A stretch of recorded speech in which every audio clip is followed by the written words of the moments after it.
Piece of news, Patriots reportedly having internal discussions about acquiring Falcons all-everything receiver Julio Jones. How about that? The 7-time Pro Bowler spent his entire 10-year career with the Falcons and that high-powered offense. But Brandon, should Julio want to be in New England?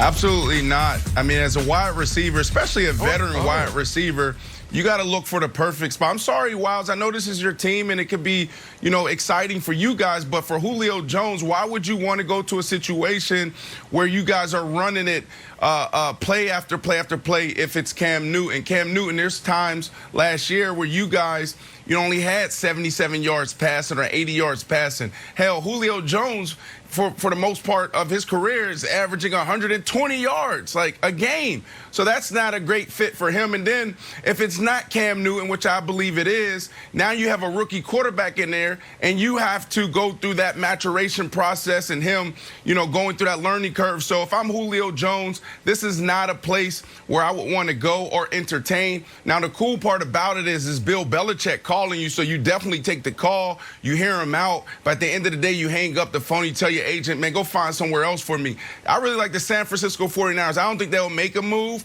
but I love that type of offense for Julio Jones. He had Coach Shanahan before, and he went straight off. So I'm looking for a place for Julio Jones that have a quarterback, and they also give him an opportunity to win a championship. What else is there left for Julio Jones to do? He's done everything as an individual. Now it's time for him to go out there and win a championship, but he needs to be put in a situation where he can still impact the game. What does that mean? What's going to happen on first down? What's going to happen on third down? Third, 1 and 2. I need a quarterback who's going to look out there, see one-on-one coverage, and get me in the right route.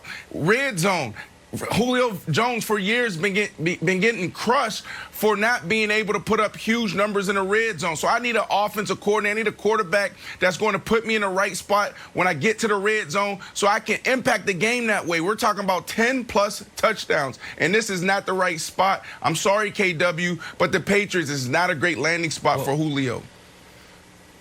Well, so here's the thing. I'm not as certain as Brandon that the Patriots offense next year is going to look like the Patriots offense from last year, because they seem to change it up depending on personnel. And obviously last year they had a quarterback that was, to me, pretty clearly injured and no real weapons. And even though they made some major investments this offseason, their wide receiver depth chart still goes Nelson Aguilar, Kendrick Bourne, Jacoby Myers. So they obviously could use a true number one. But I agree with Brandon otherwise in this regard. New England, the reason that in the past guys would consider going there is like, oh, I want to play for a championship. New England this year is playing for a championship, a division championship. That's their ceiling, is maybe the Bills regress, they come up, and you can win the AFC East. But with or without Julio Wilds, they can't win the Super Bowl. So if you are Julio and you do want to move on, it's the only thing left. So I don't think going up to New England for him seems super attractive when there's uncertainty at quarterback and their best case scenario like the 9th best team in football. Okay, but if I'm Julio Jones and I'm looking around, I'm like, oh, I'd like to go to the Bucks, but they're overloaded. I'd like to go to the Chiefs. They throw the ball around a lot. They're overloaded. The Packers doesn't seem to be interested in adding another weapon for Aaron Rodgers. I'm like, oh, Packers. What about Bill Belichick?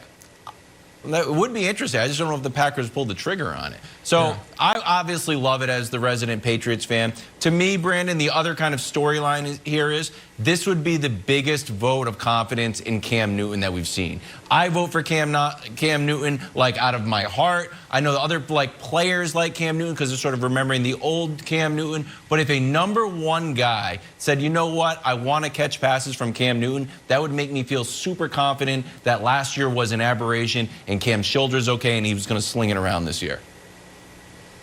Yeah, but as a wide receiver, I'm just taking you to the mindset of a wide receiver. It's going to be tough for Julio Jones to go from being targeted 150, 160 times a year. On third down, he's the first option. On first down, he's the first option. And then go to a situation where the first option is running the ball. The first option is the tight ends and the running backs. That's always been the model for Coach Belichick's offenses. Yeah. So it's going to be extremely hard for Julio Jones to go there. I wouldn't even want to put him in that situation at this point of his career, Jenna. but at least he'd have great weather. So that's something. Knicks and Hawks. Oh, can't stop talking about it. Game 1 last night. And how about Trae Young? First career playoff game. This is not bad for your first. Oh, shh. Madison Square Garden, no less. And he's silenced. Back here on a Monday morning, talk some Clippers Mavericks now. They played game 1 on Saturday, and Luka made an early statement. I'd call it a statement, 31 points. But wait, there's more. Youngest player ever to post a playoff triple-double on the road. The Mavericks, as a team, shot 47% from 3. Hey, it's a heck of a lot better than Kawhi and PG's combined 3 of 14 from 3.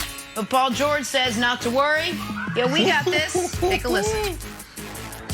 We expect to play better. We expect to be more dialed in game 2.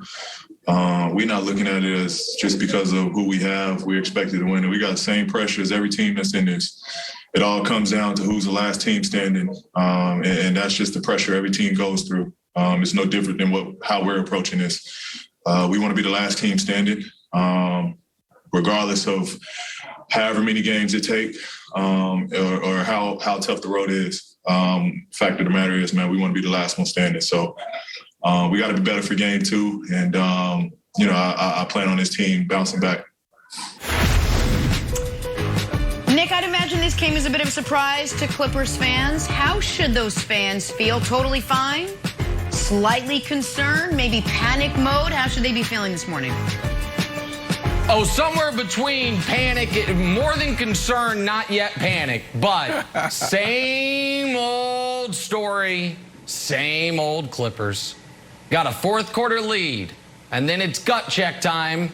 Nice little 18-6 run against a team who has one guy that has to do everything. And you were built to stop that. Hey, Kawhi Leonard, remember when you were Defensive Player of the Year back-to-back seasons? Maybe channel a bit of that and slow down the 22-year-old Slovenian that has eaten your lunch in 7 playoff games. Luka, 7 career playoff games, all against this team, 31, 10, and 10. That's just not just what he did this weekend. That's his averages. And I am not really one for the metaphysical realm. But if you are, it's not just ghosts of seasons past haunting the Clippers. It is the basketball gods saying, this is what you get. Game 72, facing the Oklahoma City Thunder. You intentionally lost that game to avoid the Lakers as long as possible. Had you won that game, you get the Blazers in round 1. A Blazers team that you are undefeated against since acquiring Kawhi and Paul George. Instead, you inexplicably signed up to be tortured by Luka. And Brandon, unless the Clippers are going to go to their game plan of last year, which is get Kristaps ejected and maim Luka's ankle, they could be in trouble. Because the best player on the court is a 22-year-old kid from Slovenia that they have no answers for. None. I love you. Thank you. It's not time to panic. They should just be disappointed. That's it. This was a really good game. This is playoff basketball. First quarter, the Clippers played terrible. Luka came out hot. Second quarter, they overcame it. And then you saw the third quarter, and it was a back and forth. This is exactly what the NBA wants. This is exactly what you want as a fan. Unfortunately, for the Clippers fans, you just want to be standing there at the end as the champions, as the winners, excuse me. So this was a back and forth game. The difference for me was Luka. Luka was hot, his intensity. You saw after he made big shots, how he was yelling and screaming, playing into